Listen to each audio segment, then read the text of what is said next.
TIFU by trying to be a coffee snob. This happened yesterday and I'm still cringing. So, I'm a pretty basic coffee drinker.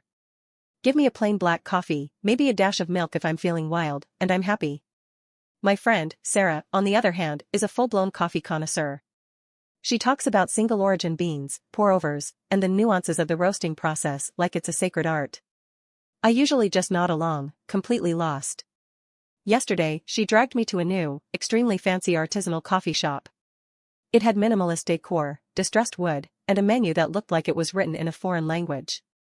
While Sarah was deep in conversation with the barista about grind size, I felt a sudden, inexplicable urge to prove I wasn't a total pleb.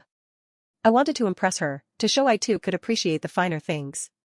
My eyes scanned the menu, frantically searching for something that sounded impressive. I landed on Ethiopian yirgacheffe, washed process, tasting notes, blueberry, jasmine, bergamot. Blueberry. Perfect. I love blueberries.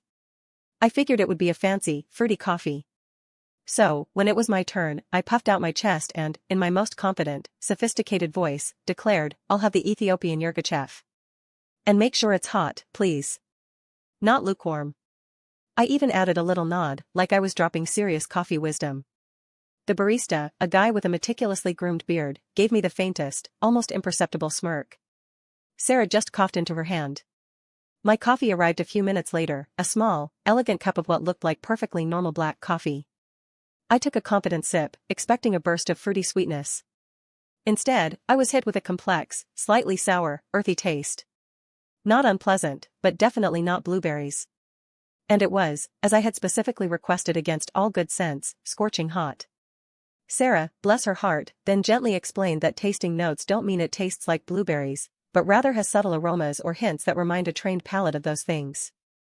And that pour-over is traditionally served at a specific, slightly cooler temperature to allow the complex flavors to develop and be appreciated, and my "make sure it's hot" comment was essentially asking for a fine wine to be microwaved.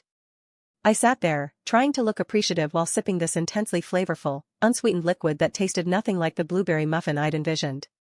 I probably looked like a dog trying to eat a lemon. I ended up leaving half of it.